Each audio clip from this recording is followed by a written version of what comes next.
This webinar is being organized by Citizen Consumer and Civic Action Group as part of World Consumer Rights Day. Just a few housekeeping rules before we get started. We'll be running a live question and answer session at the end of all the presentations. So I request participants to post the questions in the chat box and the name of the speaker that you're addressing this question to. If you miss anything during the session, please don't worry. We'll be sending around all recordings. I also request that participants keep themselves muted and to keep your videos off. Thank you for your cooperation. So every year, March 15th is celebrated as World Consumer Rights Day as a means of raising global awareness about consumer rights and needs. It's also a day to highlight that the rights of consumers are respected and protected. This year's theme for World Consumer Rights Day is tackling plastic pollution. We are currently facing a global plastic pollution crisis, and our consumption and production of plastics are the reason for it. The report, Breaking the Plastic Wave, released in August 2020, calculates the flow of plastic materials into the ocean will triple by 2040 if major innovations and changes in policy and behavior do not occur. Now is a critical time in highlighting, addressing, and tackling plastic pollution as the global COVID-19 pandemic has added to our single-use plastics usage. We take this opportunity to share the results of two of our studies on how the 2-year-old ban on single-use plastics in Tamil Nadu has fared, especially within the Chennai context, and an assessment of recycling labels on plastic packaging used for food products in Tamil Nadu and how informative they are for consumers to make informed choices with. We will also be hearing from Amazon on their ongoing efforts and future plans to reduce their plastic packaging as part of their extended producer responsibility. The three presentations try to present what is needed if we are to address this plastic pollution, the one that is slowly surpassing our ability to tackle it. We need our governments to be tough on plastics, to enforce and monitor the implementation of bans, bring in regulations, which are enforced of course, to make manufacturers responsible for the plastic waste that they are creating, with a focus on reducing, reusing, and the recycling principles. We also need the industry to step up and invest in research and development to find a sustainable alternative to plastic packaging and move towards better zero waste practices. Finally, but equally importantly, the consumers, that is all of us, we need to inform ourselves more about plastics, understand the solutions, and make changes in our lifestyle. We need to be responsible consumers. So we'll dive right into our first topic now, which is behind the labels. Consumers today have a general idea that plastic is a problematic material, and the concepts of reduce, reuse, and recycle are becoming quite familiar to all of us. However, there is little information for the consumer on the types of plastic that are used in each product, how recyclable these plastics are these plastics recyclable in your area or city, etc. In general, the labels used on packaging are misleading and confusing. To assess the level of information available on common products, CAG conducted a study of the labels on food products in 5 cities in Tamil Nadu. Now, I would like to invite Mr. Vamsi Kaplavai to present more details about the study. Vamsi is the senior researcher at CAG, where he leads the implementation of projects in the field of urban governance with a focus on solid waste management and projects in the field of environment and climate action. He has led the implementation of the Zero Waste Chennai initiative, a joint engagement with the City Corporation of Chennai, and policy research on the human rights impacts of businesses through the lens of waste. Prior to joining CAG, Vamsi worked in a national applied research project that studied emissions of waste incineration power plants in Germany. Vamsi has an educational background in power plant technology and sustainable power supply from the University of Brandenburg in Germany. Over to Vamsi now. Thank you, Benny. Good morning, everyone, on a fine Monday morning. Subramani, can you start sharing the screen for my presentation, please?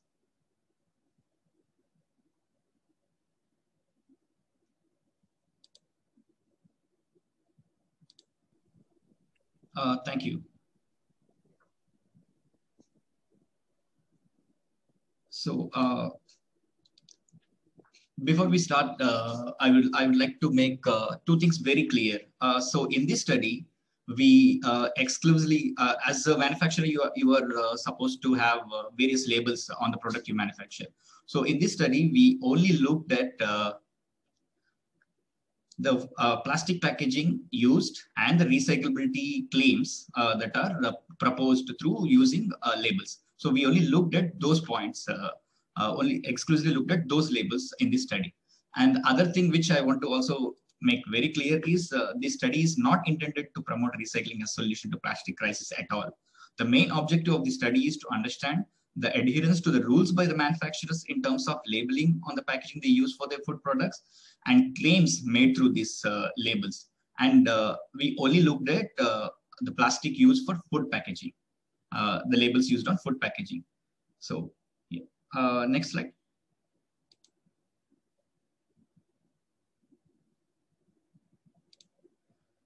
So why are labels important? So written labels on the package cover important information which used to be communicated to a consumer. So there are various labels. If it's a food product, you have to give nutritional, and if it's a non-veg or veg product, you have different types of labels which provide information to the consumer. So the labels are an important factor. It's also like a means of communication between a brand and the consumer to give more details about the product. And if done correctly, they have the ability to enable the manufacturer to give all necessary information to the consumer about the packaging and its recyclability in the local conditions. Why I say in the local conditions is very much important because the recycling of a particular material changes per the location, as per the location. So it has to be very clear whether that particular type of packaging, plastic packaging they use can be recycled in the local context or not. More on that as I go forward in my presentation, I will tell more details about it. And the other thing is also, if you look at the labeling which is used for plastic, it also helps in the sorting of waste at the material recovery facilities or your dry waste collection facilities. They help the informal waste pickers as well as the other conservancy workers who are working at these waste sorting facilities. So at the moment, brand owners are contributing to the problem actually rather than helping the consumers by putting recycling symbols and labels on product that in reality create headaches for the communities and recyclers, and they give a lot of information which are not true in nature. So we will look into this as we go into the findings of the study. Next slide.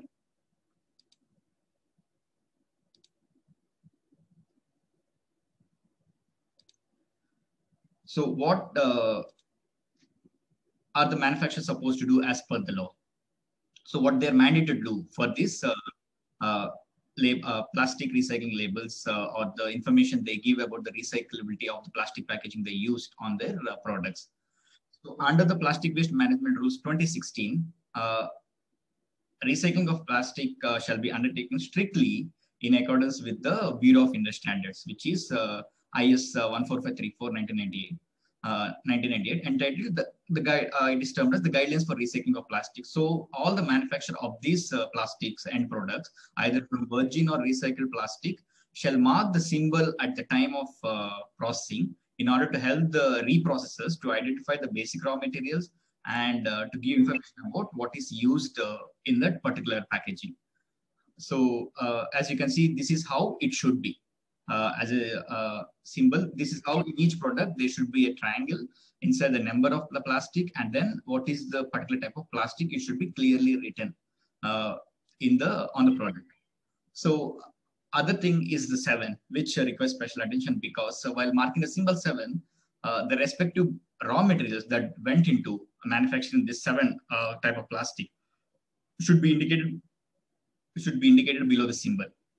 So as per the law, these are the rules, or they have to follow, are mandated to follow the manufacturer. So without any delay, let's go into our study.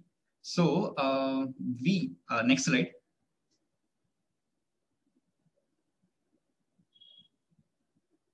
So we have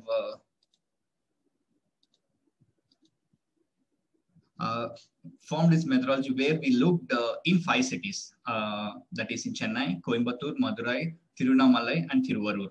And we also did a perception survey with 447 participants. And what are the types of shops we did was we made sure that we covered all the different types of low income, medium, and high, because low income is areas is very generally get the small streets and all. So to cover all these things, we divided the shops into a low income area and medium sized standalone grocery stores, and then big supermarkets and 2 organic stores to see if they are having the labeling done properly or not, to check if there are good examples which we can give under recommendation. And also we also check the local bakeries and sweet shops. This is more in the local context to see what are the local manufacturers, basically with focus to Tamil Nadu manufacturers, what they are doing in terms of labeling. And in each shop, we made sure that we collected 20 products in each shop. And in supermarket, we made sure that we collected 100 products. And we also made sure that different sizes of the products are also covered. So what the reason why we included this size is when we did our brand audit in June last year, we found out that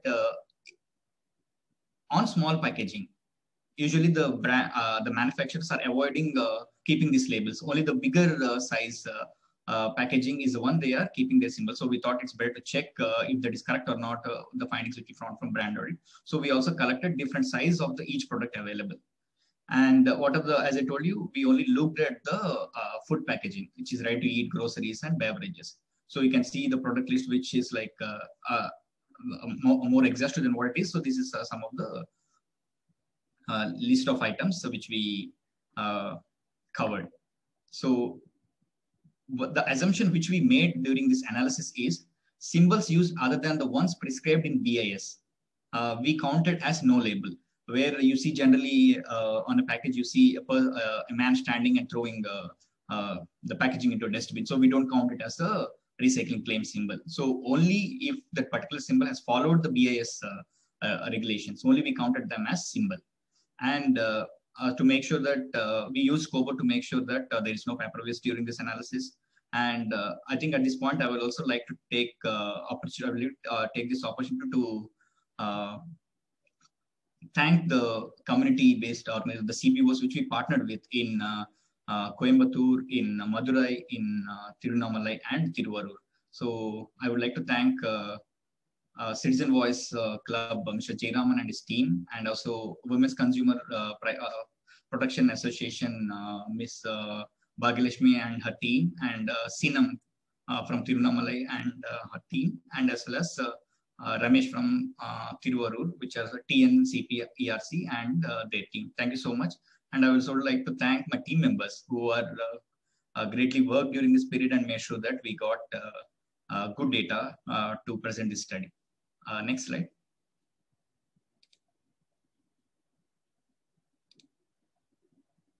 So this is a primary analysis. We have more data. This is like 1/3 of the data which we are presenting. We have more data to check into. So we, as so far, have analyzed the 775 products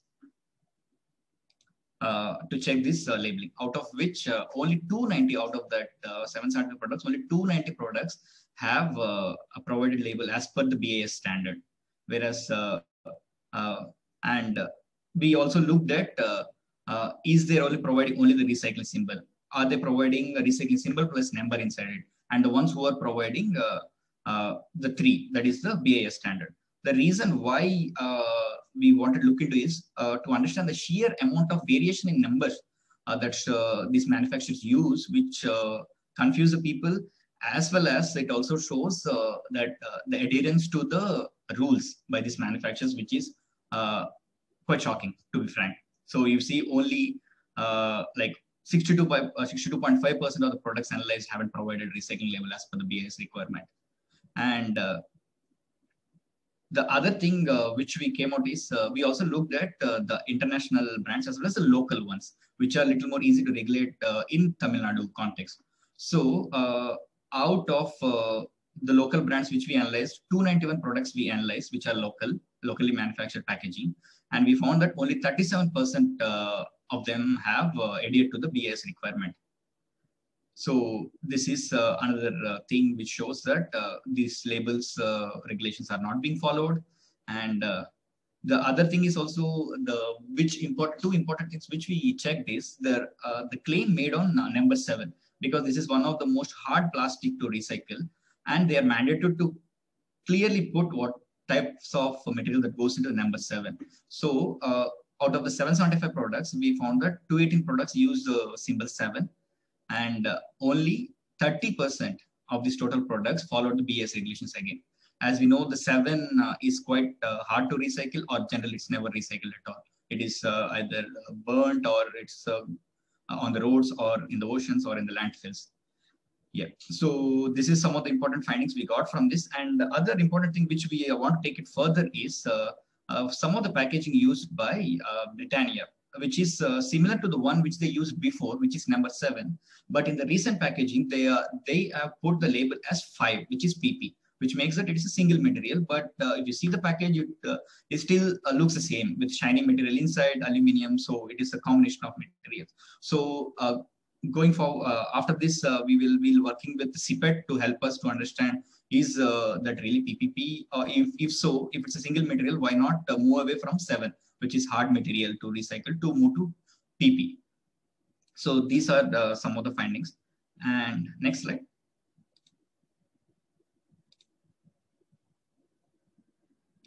So we just looked at some of the common brands which are quite we see in the market, to see how they are adhering to the rules. If you use Achi is very common in Tamil Nadu. So we saw like around 12 products of them.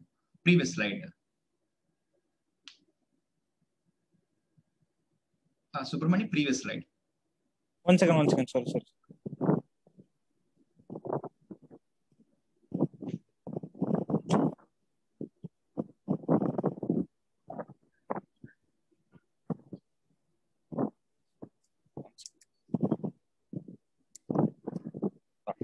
Yeah, thank you, Subramani. So what we found is Achi, if you see, for example, 12 products we analyzed, as you told, this is only 1/3 of the data. We'll be coming with a bigger data set and report in April, the final report. So if you see, out of 12, 9 were not adhering to the BAS.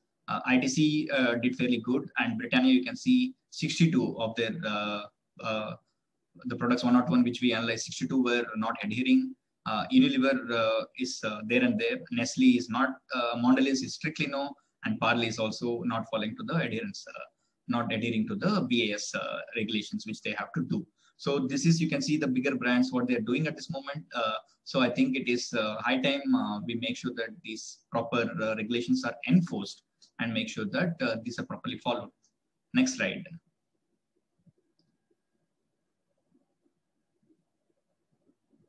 So from the different products we analyzed, we saw which are like good example. You can see the one on the left-hand side, which is ITC, which clearly says the label, the type of plastic it's used, and how to segregate and dispose it in the proper dry waste segregation. And then you have an incomplete example where it is the Horlicks from Unilever. So they put 1 as PPT, but it has why I've said is incomplete is because it has a cling film around it, which is not a PP. It's not a PET. It is only the bottle which is PET, whereas the cling film, which is wrapped around it to print all these labels, is a different kinds of plastic again. So they are giving incomplete information for the consumer. And then you have a bad example on the right, which there is no symbol, absolutely nothing, no symbol, no number, nothing. It's only one person throwing the packaging into dustbin. Next slide, Subramani.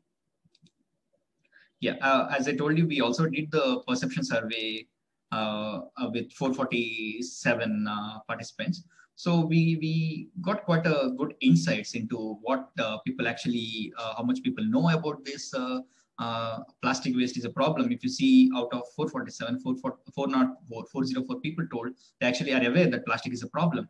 But if you see the others, they also aware that, do you think we can recycle plastic? Most of the people said, no, not sure. So there is awareness in the people regarding why plastic is a problem. And we also checked how frequently they check whether they check the recycling labels when they're buying a product, and it's a quite mixed result, which we said yes, and then we had sometimes. But we also asked them if at all the size and the present condition of the plastic recycling labels that are provided on the packet. We asked them how difficult it is to read, easy or difficult. 349 people have told it is very difficult to read these labels. Yeah, so we also had questions regarding what should be if you want a logo on like an ideal logo, how it should look like. So what are the 4 important factors that came out was the location, the size of the logo in relation to the packaging size, and in the local language, and also information about how to dispose of the plastic. These are the 4 important factors that the participants are looking if new label standards are to be developed. And if we also did a question which we had, if government comes up with this, how many people are willing to use this to make informed decisions, which an overwhelming 424 participants have said we would like to use that information to make more informed choices. So that is one good positive to come out of it. So as you, next slide. So as we saw now, we had we discussed about the labels which are not being followed by different companies and how the proper labeling is not done. And if done correctly, what should it look like? So going forward, what we want, first and foremost, I'll make it very clear that we should do away with plastics and come up with green alternatives to focus on reduce, reuse, and recycle principle. That should be our immediate priority. Until then, what we can do is the enforcement. That is, make sure that these brands are adhering to the rules. There is a report which is done by CI, which is called Can I Recycle This? So they have found out that labels that are informative and useful has spurred more sustainable design innovation by promoting brands to redesign their packages to avoid having to put the not recyclable on their products. So and also from the consumer side, they also found out these labels were found to be effective in increasing responsible consumer behavior, as consumer can make more informed decisions, thereby avoiding plastic, which is hard to recycle. In addition to that, I think the chasing arrow symbol or the triangle symbol, which is used on these products, is used for whatever reasons. Even if it's not recyclable, it is used. It's there on every packaging these days.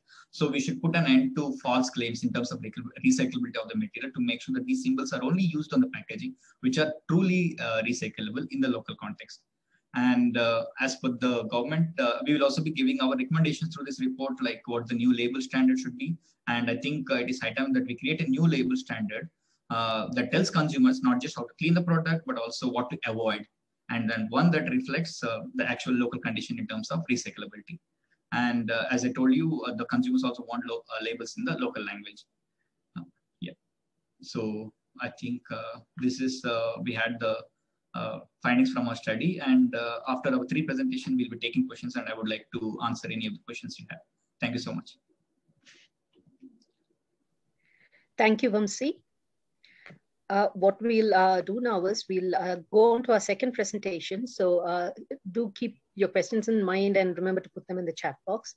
But we'll go on to the second presentation, which which will be about the efficacy of the plastic ban in Chennai. Single-use plastics represent the epitome of today's throwaway culture. Single-use plastics are generally not recycled, and these plastics eventually end up in landfills, our oceans, our waterways, and the environment. The high volume of production, short usage time, and poor end-of-life recoverability of single-use plastics have posed a huge challenge for the environment, public health, and local governance. To tackle this problem, on the occasion of World Environment Day on the 5th of June in 2018, the government of Tamil Nadu announced that a ban on single-use plastic items would be implemented in Tamil Nadu from January 1, 2019. To assess the efficacy of the ban 2 years after its implementation, CAG conducted a study in Chennai. Now, I would like to invite Ms. Sumana Narayanan to present the findings from the study. Sumana works as a senior researcher with the Road Safety Advocacy Project at CAG. Prior to CAG, Sumana worked on a range of environmental issues with the International Collective in Support of Fish Workers, ICSF, Chennai, and the Down to Earth magazine. She holds a master's degree in ecology from the Pondicherry University. Welcome, Sumana. Thank you, Benedicta. Subramani, could you pull up my presentation, please?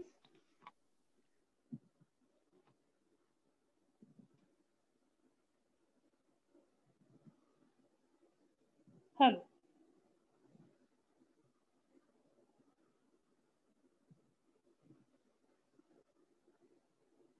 Hello, can you hear me? Is it visible? Not yet for me. I think my computer is. For others, it is visible. Yes. Penny? Okay, then I can just start. If it's visible for others, it doesn't. Okay, I'm just going to switch computers. Just give me a second.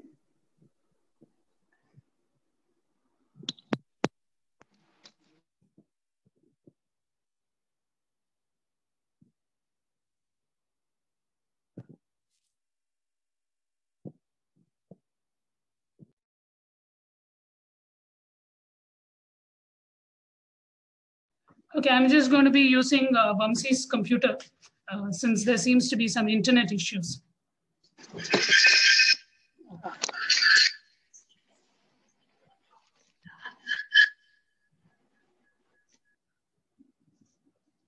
Okay, sorry about that. So as Benny said, the single-use plastic was banned in Tamil Nadu 2 years ago. So this was in June of 2018. And we really wanted to see what has happened since then. How have we fared? Where are we? And that was the purpose of this study that we did. So before we get into the ban and the study that we did, I mean, clearly everybody knows plastic is a huge issue today. And just very briefly, a number for us to think over. I think sometimes these numbers don't actually tell us the scale of the issue because it's hard to even imagine that amount of plastic or that amount of garbage. But so the Central Pollution Control Board of the Government of India in 2018 said that as a country, we generate 3.3 million metric tons of plastic waste annually. So, I mean, I think the mind boggles. We have no clue what that really means, how big that is. And if you look at Tamil Nadu, we are the third highest in terms of waste production, plastic waste production in the country after Maharashtra and Gujarat. So again, not very good numbers. And clearly we need to do something about this. And when we get to, so what is the problem? The main problem is single-use plastic. But what does that mean? From the term, it sounds like, okay, something that you would use and throw. You would use once and you would throw, right? That is what the words tell you. But what exactly that translates to when you look at all the plastic items around us, how do we define it in more clear terms? This is a huge question mark. And this plays a role in how well the ban has worked, not worked, or been understood by all of us. Next slide, please. So this is just to give us a sense of, the amount of plastic in our daily lives.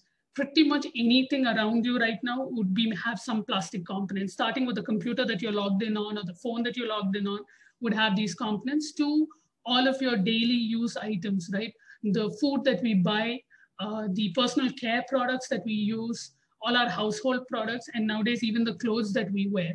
So pretty much everything has some plastic in it, which is finally going to go as garbage into the environment. Next slide.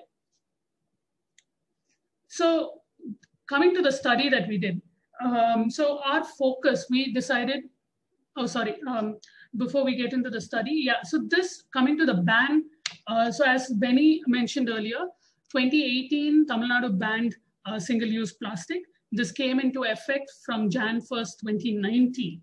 Okay, the notification that they put out at that point said that one-time use and throwaway plastics are banned. The manufacture, use, and sale of and disposal of these plastics are banned in the state. And they give some examples. They say things like plastic sheets, which are used in marriages on tables, plates, plastic plates, styrofoam cups, plastic cups, water pouches, straws, carry bags, plastic flags, all of these are banned, irrespective of thickness. and they put an etc. So these are just examples of the things that are banned, okay? They did, of course, exempt certain things, such as plastic, which is manufactured only for export. So apparently it's okay if we can pollute other countries, but as long as we don't pollute our own state. Plastic used for packaging for milk, oil, medicines, medical equipment, these kind of things are okay. And plastic and bags and sheets, which are used by the forest department and the horticulture department, those also are exempted. And compostable plastic bags, though there's a lot of debate on what that would mean and whether they're truly compostable and all of that, but we won't go there. And finally, it said the final exemption is for plastic bags that are integral for the packaging of products, which are sealed prior to use, which are sealed at the time of manufacture. So if you look at it that way, that covers a lot of things, right? You could say that all of your groceries which come in sealed package come under that and are exempted from being banned. So they are allowed to use plastics, single-use plastics for groceries. But in June 2020, June 5th, 2020, this last exemption was removed. So plastic bags integral for packing products that are sealed prior to use are no longer exempted. So therefore, these are also banned as of June 5th, 2020. This was the amendment made. Next slide, please. So the study. So what we did was to look at 3 different broad spaces. One is wholesale markets, excuse me, and shops. So like Coimbatore, T Nagar, Pondi Bazaar area, Saukarpet, Kotwal Chavdi, those areas. And retail shops, all your supermarkets and small stores, roadside stores, those kind of things. And finally, food and beverage outlets, basically restaurants of different sizes to see what kind of plastic you get in these places. So we had, so the 5 major areas for the wholesale market that we surveyed were Coimbatore, Saukarpet, Kotwal Chavdi area, Pondi Bazaar, and the Adyar near the bridge where you have all the flower bazaar that flowers, and then Thiruvanmiyur market. In terms of retail, we were able to, actually the data collection is still ongoing for retail, but we were able to survey about a dozen shops covering supermarkets. And as I said before, vegetable and flower shops, small ones, and roadside shops in the city. And finally, for the food and beverages section of it, so again, this is preliminary data from the study. We hope to have more in-depth analysis coming out shortly. So for this preliminary data, we put together information from about 108 outlets across the city. And we will definitely be having far more data in the final report. Next slide. So what we found with the wholesale. So actually last year in 2020, at the end of when the ban was 1 year old, CAG had conducted a similar exercise. So at that time in the wholesale space, we had covered 3,455 shops, but in the same 5 areas that I mentioned earlier. This year, unfortunately, we were not able to survey as many shops, largely because there were restrictions about movement at night and concerns about safety and so on, which therefore our volunteers were unable to cover as many shops. But we did cover 1,936 shops. And the difference that we saw is that 1 year after the ban, you had carry bags in all shops that were surveyed, but plastic covers we found only in about half of the shops. Whereas now today, 2 years after the ban, the situation is worse, where you can, in all the surveyed shops, we found carry bags and plastic covers. So clearly, the ban has not, at least in this space, improved things. And as you can see from the pictures, they're very prominently used and very commonly seen everywhere, and nobody's really worried about any repercussions from using these plastics. We also found other kinds of plastic items. We had plastic sacks, nylon sacks. These are really thin ones which don't last very long. Carry bags, of course, as I said, plastic wrappers, twine, rubber bands. And while not all of these things are banned right now, Again, like I said, that goes back to the confusing part of that definition of what you mean by single use. So while rubber bands may not be considered as banned, these are things that do not last very long, which go after 1 or 2 uses. It's going to break and therefore become, add to the plastic garbage. So this is problematic. We also saw a lot of plastic crates, which in our mind at least is not as bad an option because they can be reused for longer term. So at the same time, in several shops, we saw, what you would call gunny sacks, those traditional jute and gunny material, which is much more sustainable and long-lasting. So what our question was, why is it that we cannot use those instead of these plastic sacks and nylon sacks, which really don't last very long? So it's not as if there are not alternatives. Even the plastic crates are acceptable if for products which may, which may not be able to be, which you can't store in a sack. So we really need to rethink, our packaging systems. Next slide. So in the retail space, in about the dozen shops that we surveyed, these range from small roadside to large supermarkets. You can again see a plethora of plastic. A lot of these are problematic. Again, you have those egg cartons, which come in these clamshell plastics. So these are really flimsy and single use.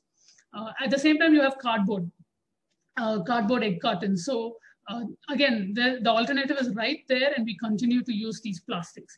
Cling film, I think everybody would have seen this in any shop that they've gone where, you see those mushroom, baby corn, and all of those things with the cling film and the tray as well, which is also a single-use item.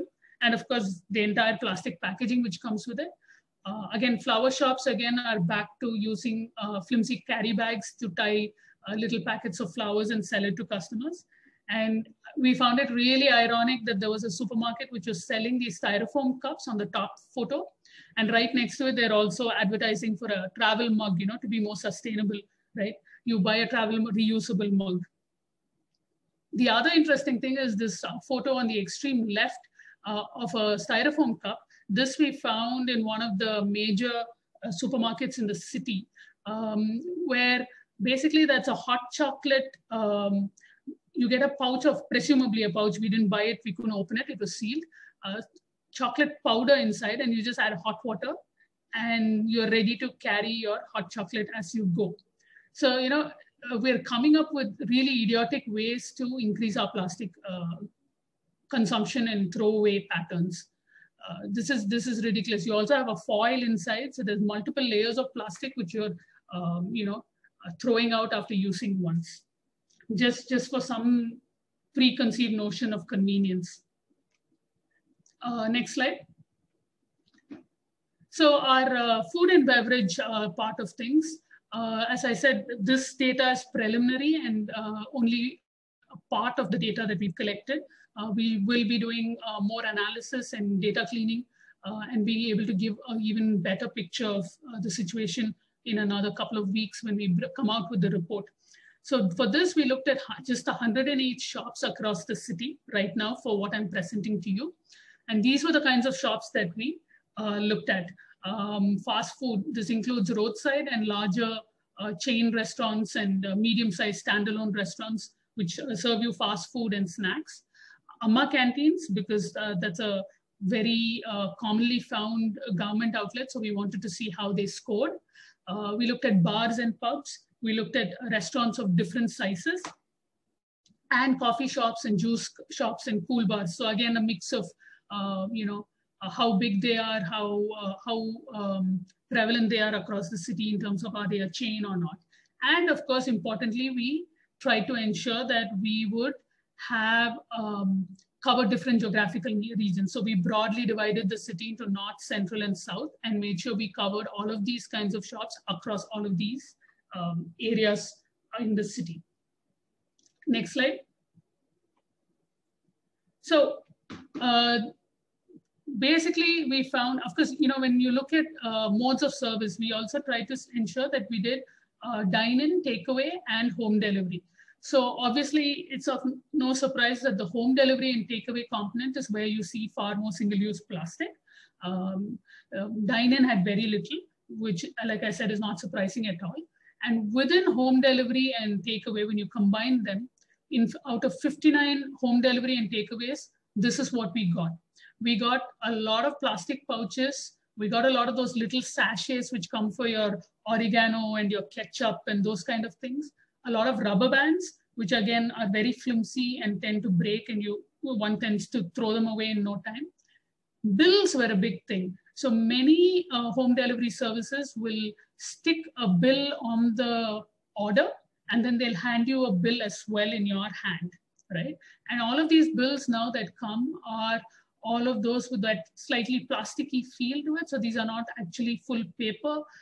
These are what fade away in a couple of days, right? The print disappears. So again, clearly not the best solution. A good old paper bill would be so much better. And then there was a lot of sticky tape to hold down all of these packaging. Either a sellotape or some kind of sticky tape, sometimes with the brand name or not, but nonetheless, sticky tape, which is plastic. And then of course, your usual carry bags. The interesting thing with the carry bags was that some of the more upscale restaurants, for example, in this photo that you can see, they tend to give the outer cover as a brown paper cover. So they're avoiding the carry bag. But of course, everything else inside has a lot of plastic in it. So you're only reducing one small %. I mean, it's good that they're doing it. I'm glad that they're not going with the carry bags, but we need to see how to reduce the plastic even further. And there were a lot of plastic containers with lids in different shapes and sizes. These were a major component because most of the food comes in that. Next slide. What we did not see much of, as you can see from the pie chart, were cutlery. So the spoons and forks was very little, largely because many of the shops have switched to giving some sort of wooden spoon cutlery. But the point that we were wondering is that why is it that with home delivery, you actually even need these cutlery? We could just do away with these, and we'll come to that in a bit. And like I said, so the containers and the pouches were the major things. Straws were also very little, which is also good. I think the straws were more in dine-in than in the takeaway and home delivery. Again, cups were again very little in home delivery and takeaway, but that would also depend on how many beverages are ordered and whether they feel the need to give you a cup. So since beverages tend to come, many of them are switching to glass bottles or plastic bottles also. But I think largely people didn't order in this particular study, so we didn't have. But we had a lot of, like I said, containers, pouches, plastic pouches in which, your sambar or your chutney or something would come. And then these sachets, these were major components. So with the Amma canteen, which I mentioned earlier, we had looked at, like I said, in all these restaurants, we tried to do different modes of service, dine-in, takeaway, and home delivery. So Amma canteen does not do home delivery. They only have dine-in and takeaway. And the really, really nice thing, and I think this calls for, commending the Greater Chennai Corporation on this, is that they do not have any plastics at all. Not just in their dine-in, in their takeaway as well. They very politely tell you that they do not do parcel, but you are welcome to bring utensil and fill, and do takeaway in that format. And they're very clear about it. And that really worked. I think that's a great model, and it's really nice that they're doing that. Next slide. So finally, what is it that we want? Like Vamsi said earlier, first and foremost, we need to do away with the plastics, and we need to come up with better green, sustainable alternatives. And we need to focus on the principles of reduce, reuse, and recycle. Okay. But when it comes to this particular ban, clearly the enforcement is not happening. We need the ban enforced at every stage, from the manufacturing right down to the use. So at every stage of the process, you need the ban to be properly enforced. Also, there is, people don't know what constitutes single-use plastic. It's pretty vague. Would you consider your grocery packaging single-use or not? What all would come under single-use? It needs a better definition. And then importantly, you need an ecosystem which promotes and supports the alternatives. So last year, after the ban started, there was a surge in orders towards all those traditional leaf plates and cups, the donne and yellow plate and things like that, to the extent that those people producing those could not handle the influx of orders. So how do we support them and make sure that they're able to produce enough and that is more sustainable and they're able to maintain that level of production and outreach and marketing? How do we improve that system and reduce our dependence on plastic? And there are now also concerns because of COVID over hygiene. So if a restaurant insists on giving metal cutlery like a tumbler, there may be customers who are concerned about the spread of COVID and hygiene issues related to that. So we saw this, in fact, in one of the government building canteens, where we observed that instead of giving metal tumblers, they were giving plastic cups because clearly customers were not willing to use the metal tumblers. So this requires excellent and focused messaging by the government to address these concerns and to ensure that people are not consuming more plastics because of the pandemic. And the other thing is with online ordering, as I said, though the cutlery has largely, from what we've seen, switched to wooden spoons, there was some plastic, but there was also more wooden spoons. At least in Zomato, one can choose not to take the cutlery. You can say, I don't want the cutlery when you order. But actually, we think this should be made default. If you're doing home delivery or takeaway, the default should be that the restaurant will not give you cutlery. So you should choose to have the cutlery so that it's simpler and you're likely to cut down a little bit more. And finally, these are all things that the restaurants and the government need to look at. But as consumers, as individuals, what can we do? And we need to switch to more sustainable products and to understand the issue better. Next slide. So these are some common alternatives that we can all look at and switch to. Most of us may have heard of these, but how many of us are actually actively making these switches? And just like not just making these switches, we also need to think about overall how much resources we are consuming and what that means to the environment. So, but we need to start somewhere, and these are good places to start with. These are readily available alternatives.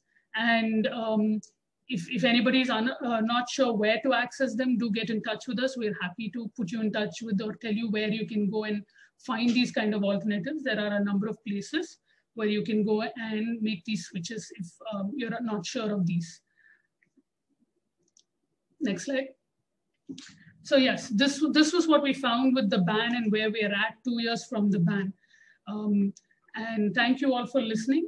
And I would also just like to take this opportunity to thank the team at CAG for all their support and help through this study. Without them, we wouldn't have been able to gather all the data that we have for this study. Thank you very much. Thank you, Sumana. We'll now move on to topic 3, which is trade-offs of plastic and recommendations to strengthen the ecosystem. We have a special guest with us who's going to be talking about this. Plastic packaging constitutes 43% of the total plastic waste generated in India. While the services of e-commerce companies have been useful for consumers, they have also given rise to serious environmental challenges due to the excessive use of plastics in packaging. Under the Extended Producer Responsibility, that's the EPR of the Plastic Waste Management Rules 2016, e-com companies are required to manage the plastic waste generated due to the packaging of their products. E-com giants like Amazon and Flipkart have already committed to making their packaging single-use plastic-free. Amazon is also committed to scaling the zero packaging programs and reusable container program and sustainable packaging initiatives, such as the elimination of SUP across their non-core network as well. To hear more about the initiatives Amazon is taking to tackle plastic pollution, I would like to now invite Ms. Smriti Sharma to present the different initiatives. Ms. Smriti Sharma works in the policy team of Amazon, where she leads public policy for Amazon operations across India. Prior to this, she worked in the policy and strategy function at Apple at a time when Apple was planning and executing its manufacturing and e-com entry strategy in India. Before shifting to the corporate sector, she worked with the National Institute of Public Finance and Policy, a leading think tank which consults government and matters of public finance both at the center and state level. Ms. Sharma brings rich international experience, having worked with the United Nations in Thailand on issues related to trade and global value chains. For nearly a decade, before shifting to the policy space, Ms. Sharma was assistant editor and senior news anchor with leading national news channels such as CNBC and NDTV. Ms. Sharma has a master's in international development policy from Duke University with specialization in macroeconomics, public policy, analysis, and international trade. We welcome you, ma'am. Thank you for joining us today. Thank you. Thank you so much for giving me this opportunity to share the days with you all. It's an absolute honor and privilege for me to be speaking at this consumer forum. Honor because for Amazon, the customers are the most important stakeholders. We take pride in calling ourselves the most customer-centric company. And therefore, it's an honor that I'm speaking before our most important stakeholders, and a privilege because Amazon has pledged to cut down its carbon emissions, and that too prior to the Paris Agreement commitments. So we want to do it quick, we want to do it early, and this cannot happen without the support of other stakeholders. And therefore, with your permission, I will use this forum to speak about some of the good work that Amazon has done in eliminating plastics. And also, I will highlight some of the key areas where we need support of consumer organizations such as yours. I think it's been recognized by now that plastics are very, very important, and they are almost ubiquitous. It's mind-boggling how much they have become a part of our lives. And whether it's your water bottles, squeeze bottles, cutlery, garbage bags, containers, packaging material, everything also talks about or lends credence to the fact that plastic is a very versatile material, and they're inexpensive, they're light. And therefore, while we want to tackle this demon, we also need to understand what this demon is all about and what are the virtues of it and what is it that we really need to do to replace it. The speaker before me pointed out very effectively that the bans have not worked and in Chennai, and that is true. Bans typically don't work simply because bans are a way used by the government to sort of shut their eyes to the real problem, and they don't want to deal with the problem, and then they say, let's just ban it, let's just not look at it, and therefore it will not exist. But the truth is it won't go away, because there are virtues to plastic, which is, for example, convenience and its inexpensiveness and its being so light that people will continue to use it, and therefore you can't just wish it away, and therefore we will have to think of alternatives to tackle this particular crisis. According to a United Nations Environment Program report, the world is currently producing 400 million tons of single-use plastic annually, and SUP itself is 47% of the total plastic waste. We need to understand this dimension of single-use plastic, especially because the idea is when you want to tackle the menace of plastic pollution, you can't throw the baby out with the bathwater. There is some bit you can do, there is some bit which will have to be phased out.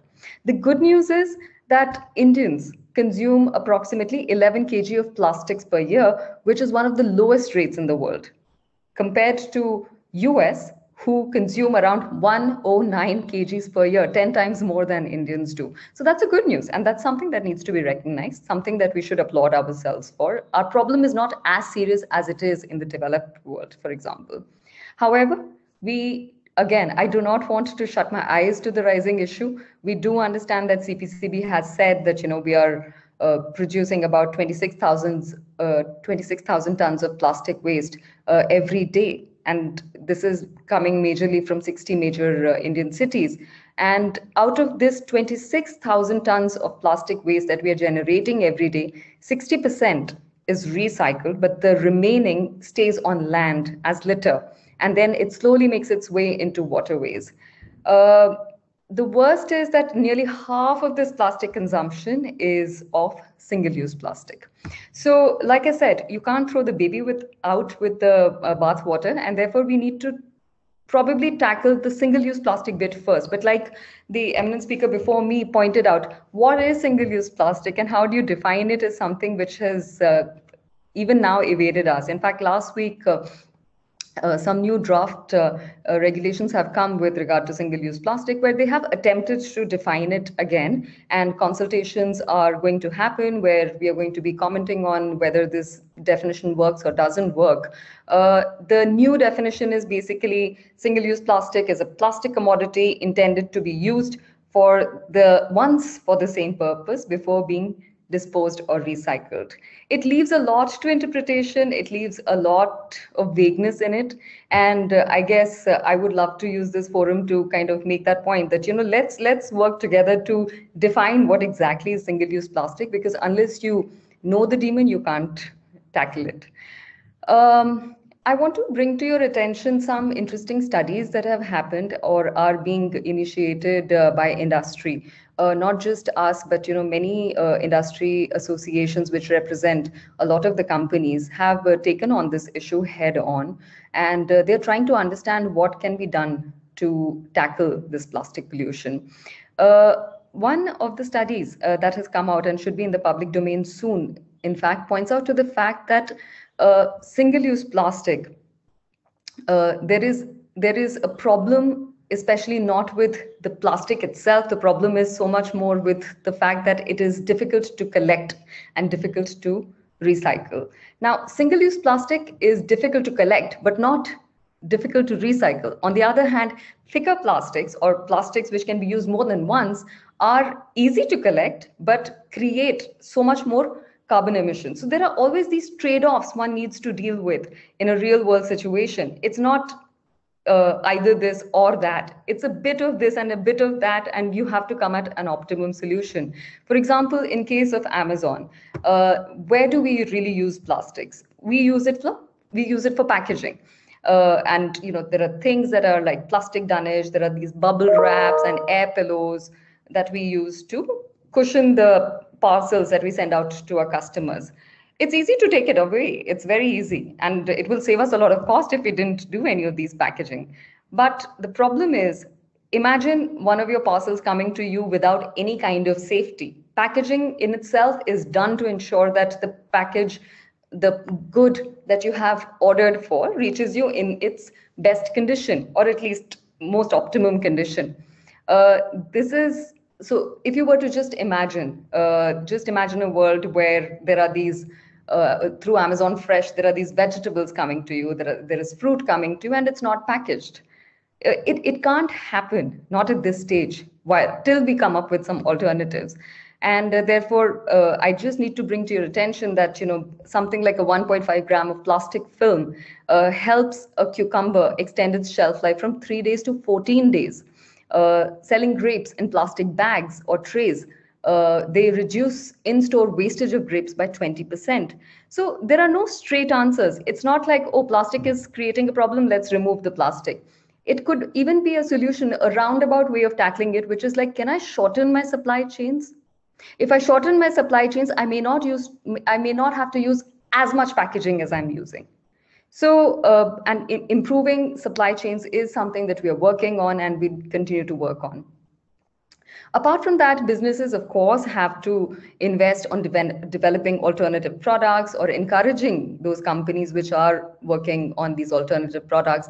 We need to rethink packaging, how to, design our products, and, improve technology to sort out garbage collection and developing new business models. And Amazon has taken some proactive steps, which can in fact be emulated by others also. And it's easy for Amazon to do with the kind of scale, with the kind of research and development that we have available to us. Amazon can do it. That's not an issue. So for example, we made a pledge in September 2019 to eliminate single-use plastic from all of our supply chain. And by June 2020, we had eliminated single-use plastic from all our fulfillment centers, which are basically the warehouses where we store all this stuff. So we could do it very quickly. We turned around in about 6-7 months. We decided, we did it. We have replaced all the plastic dunnage, bubble wraps, and air pillows now with paper cushions, right? And even the plastic tape that was used to secure the packages are now 100% plastic free, or they're biodegradable paper tape. Apart from that, there are EPR, extended producer responsibilities, that Amazon has taken on very willingly, and we have been completing our targets 100%. But this is what we are doing. But there is a universe beyond us that we deal with. In fact, Amazon and e-commerce companies bring this entire world together on one platform, right? And there are all these stakeholders who we are working with. So we have taken it upon ourselves to educate our sellers to join this change. We are collaborating with manufacturers to design sustainable packaging, and we want to minimize the waste in packaging. So for example, there are some programs we have started where we are trying to ship to about 100 cities packages in packaging free shipping, which basically means that the customer orders that are placed, they either are packaging free, they are basically in the manufacturer's packaging itself, we do not put any additional packaging over it, or the packaging is very, very, very, very minimal, right? So as much as can be optimum, because at no point any customer, be it you, me, or anyone, be accepting of a package reaching which is broken or compromised. So those are also the kind of costs, those are also the kind of trade-offs that one has to make. What would be the optimum solution? How can we really make it happen is something that we have to constantly think about. There is a closed loop fund, which is currently not available in India, but it's happening in USA, where the problem is much bigger, where Amazon has invested about $10 million,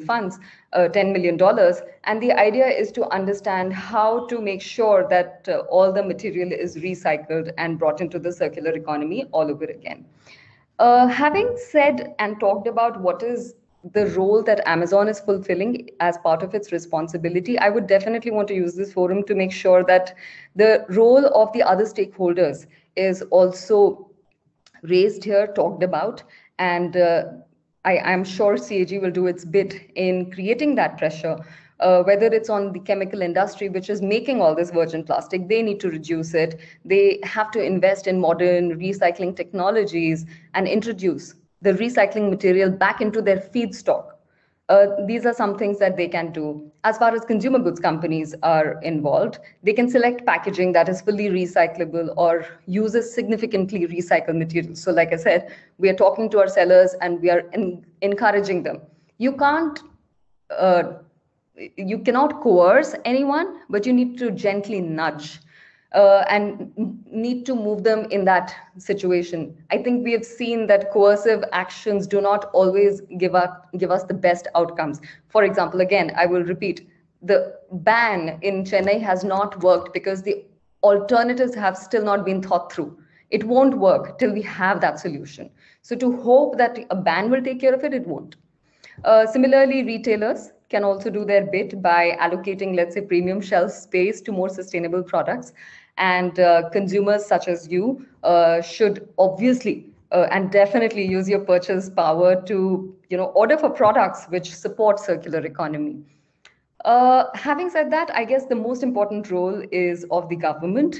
And at the cost of repeating myself for the third time, I will say banning is not a solution. You can't not deal with it. You have to deal with it. And therefore, it's very important that the government comes up with rules and guidelines for extended producer responsibility, which are not just simple, but are also enforceable. So it's not just that EPR is binding on us, EPR is binding on the government also. There are some responsibilities which lie with the urban local bodies, and not recognizing that their capacity is low, that their funding is low, that they do not have the requisite money to create the infrastructure that they have to create. Not recognizing that unless there is that infrastructure, the recycling will not happen, the collection will not happen. So I guess the EPR is not just a wish list of things, but it has to take into consideration the realities of this world. And they need to incentivize the business of recycling and everything. But most importantly, the plastic is not an issue in itself. The collection of plastic and recycling of plastic is. And therefore, we need to shift our focus from vilifying a product that is led to or has lent itself to some convenience and think about how do I clear it off? How do I get rid of it? And how do I reintroduce it into the circular economy? With these thoughts, I'd close my presentation, and I'd be very happy to take the questions and engage with all the others. Thank you, ma'am. If there are any questions, please do post them in the chat box and also tell us who the question is for.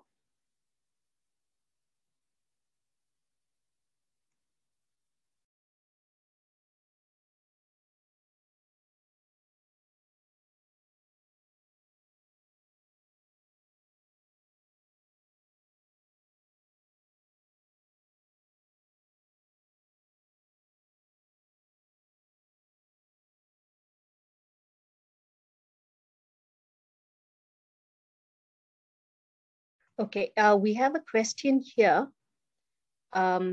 This question is addressed to C.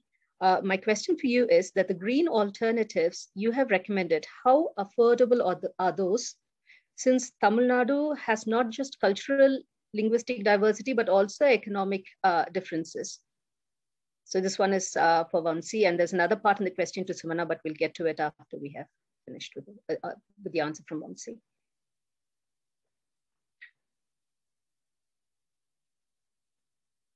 Vamsi? Yeah, thank you, Benny. I would like to, how green alternatives you have recommended, how affordable are those? So as Sumana rightly pointed out, it is also part of the government to create an ecosystem to make sure that we have these alternatives available for the businesses to be economically feasible, as well as for the consumers to be affordable, So it is on the government to create this ecosystem. How much they are affordable, I think it depends on the scale of production and the type of policies the government comes with. So I think more on that is unless we do, it doesn't matter which is green or it's plastic, unless we do away with the throwaway culture, we are not going to solve any of this. Thank you, Vamsi. The second part of the question has been addressed to Sumana. So what are the behavioral changes we need to bring as consumers to make this plan, which is the permanent ban on plastic in Tamil Nadu, a success, apart from the 2 to 3 that you have mentioned, focusing on food packaging? So I think as consumers, a lot of the responsibility lies with us in the choices we make. We make choices for so many things on a day-to-day basis. For example, let me give some personal examples that some of us that I know of at least are trying to do. Fundamentally, we need to evaluate what we buy, why we buy it, whether we need it. It's a bit of soul searching, I think, in how we approach our lifestyles. Is it required? How much resources does it take?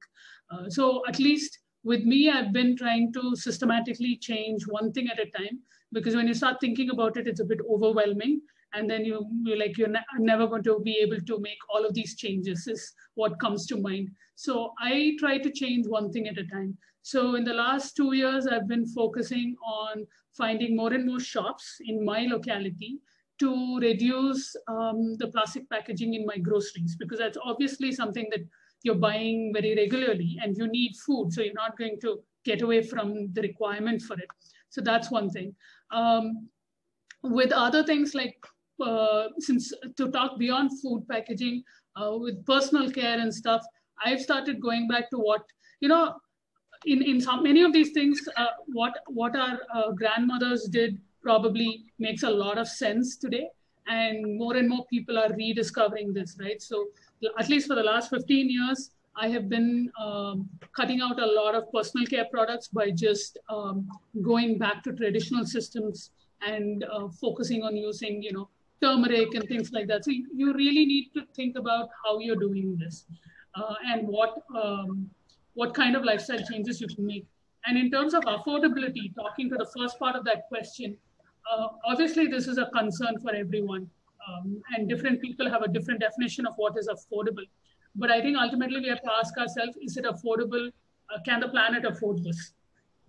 And therefore, can we as a society afford it?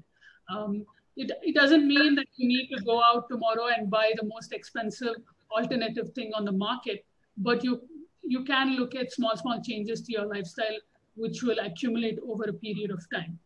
And like I said, a lot of this could be very simple, straightforward things, starting with when you go to a shop, say that you don't want the extra plastic bag, or you take your box and refill your material at the shop if they will let you.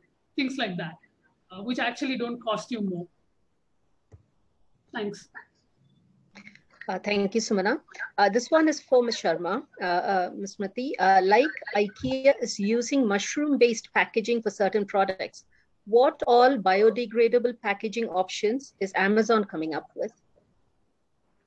Thank you for that question. For those of us who do not know about mushroom packaging, because I very quickly read up on it, and I didn't know about this mushroom packaging, but basically it's 100% biodegradable and renewable material that can be recycled directly. So IKEA, it seems, is using mushroom packaging, or the packaging that is totally biodegradable to wrap its products.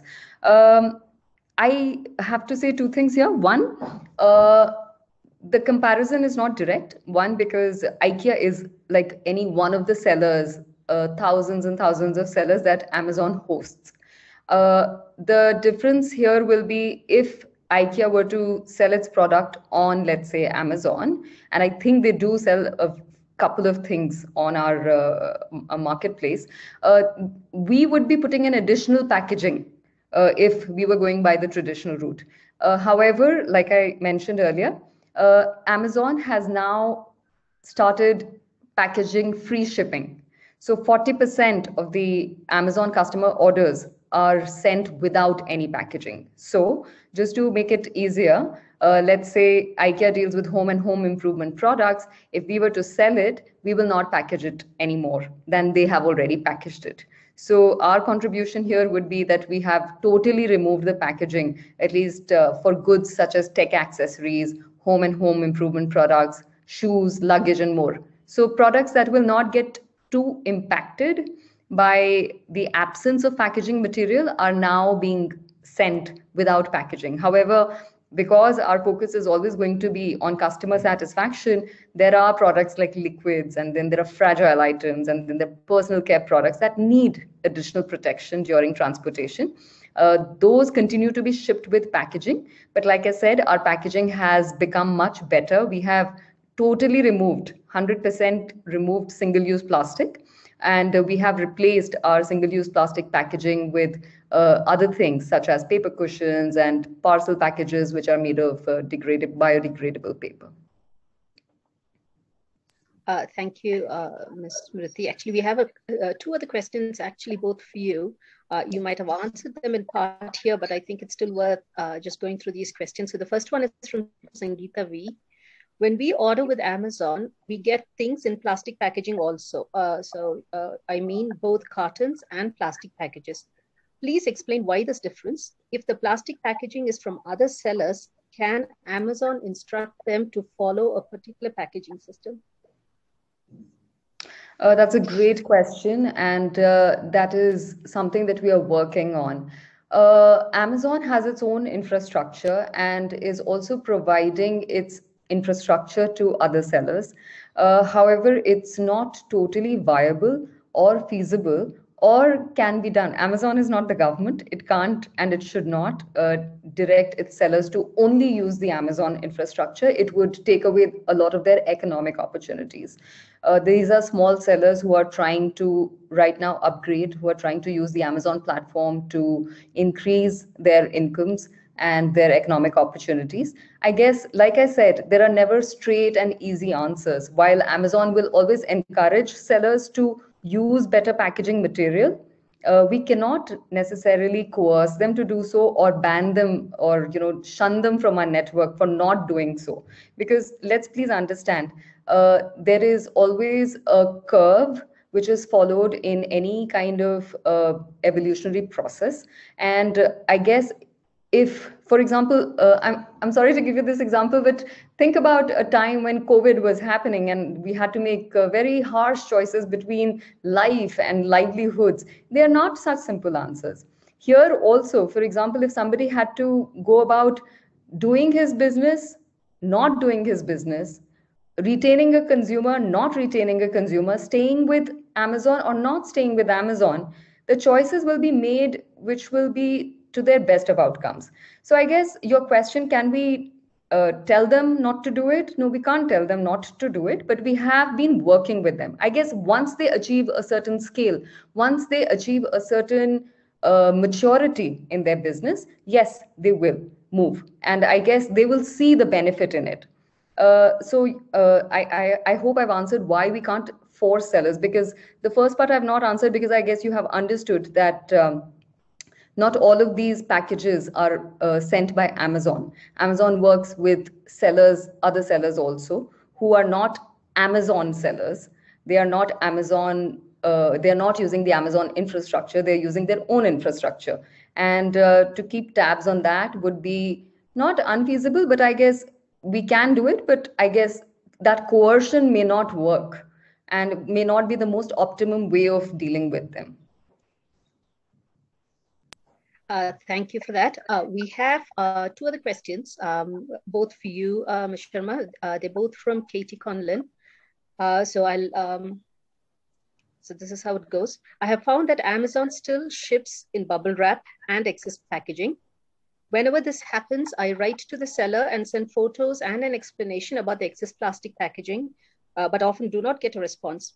Is there a way to direct these concerns to Amazon directly?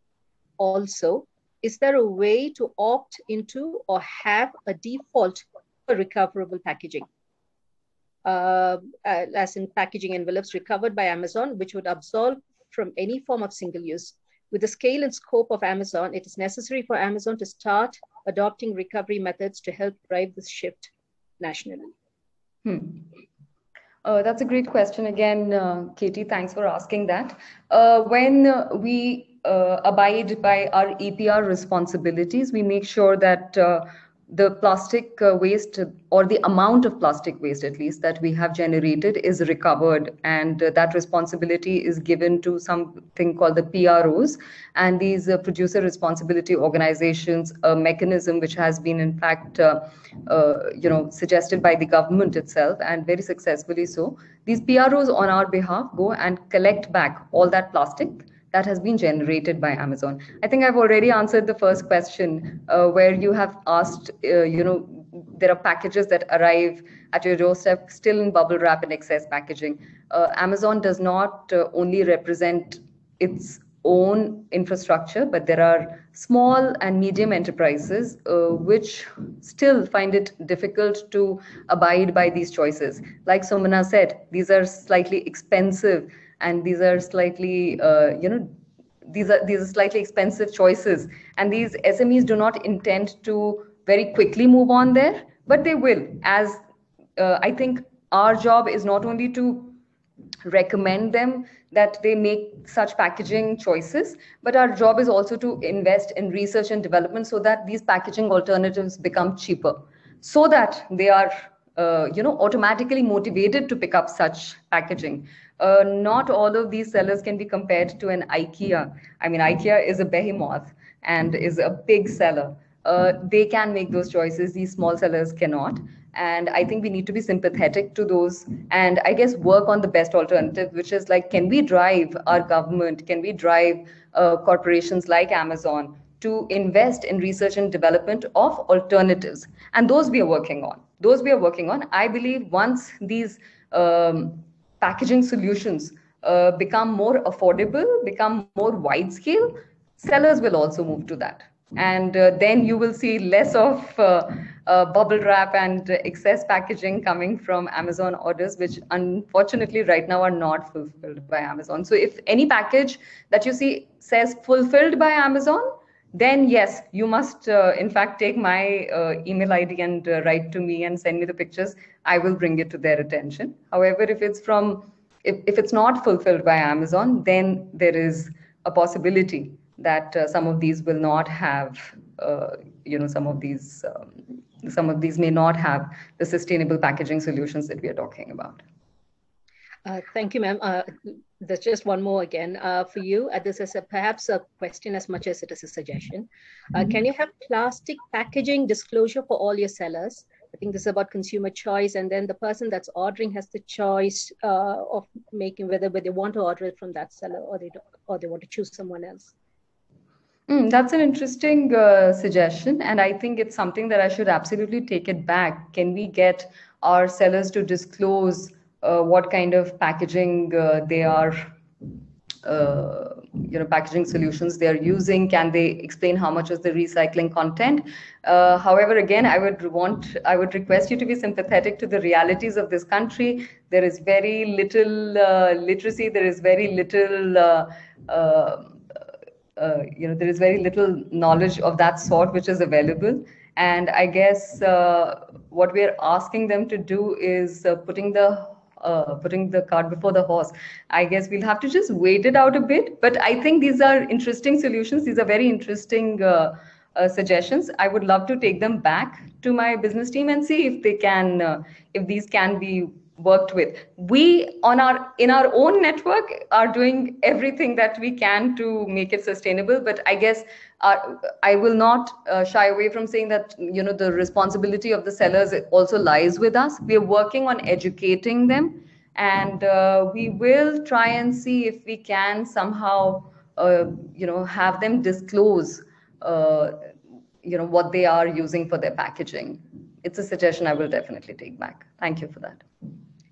Thank you, ma'am. I think we'll have to stop with the questions here, and we'll wind up now. It's been a great session. Thank you so much to all our speakers. We've learned a lot. We've heard a lot. I think perhaps one of the things that makes me a little bit sad is that 2 years post-ban, we are perhaps in a worse place than we were in 1 year post-ban, and perhaps there are several reasons for this. One of the messages that's definitely come out of this, both from hearing Vamsi, Sumana, and Ms. Sharma speak, is to not underestimate the power of the consumer. So use your purchase power wisely. Don't forget that just choosing to buy certain things over other things will eventually make all the difference between what comes out on the market eventually.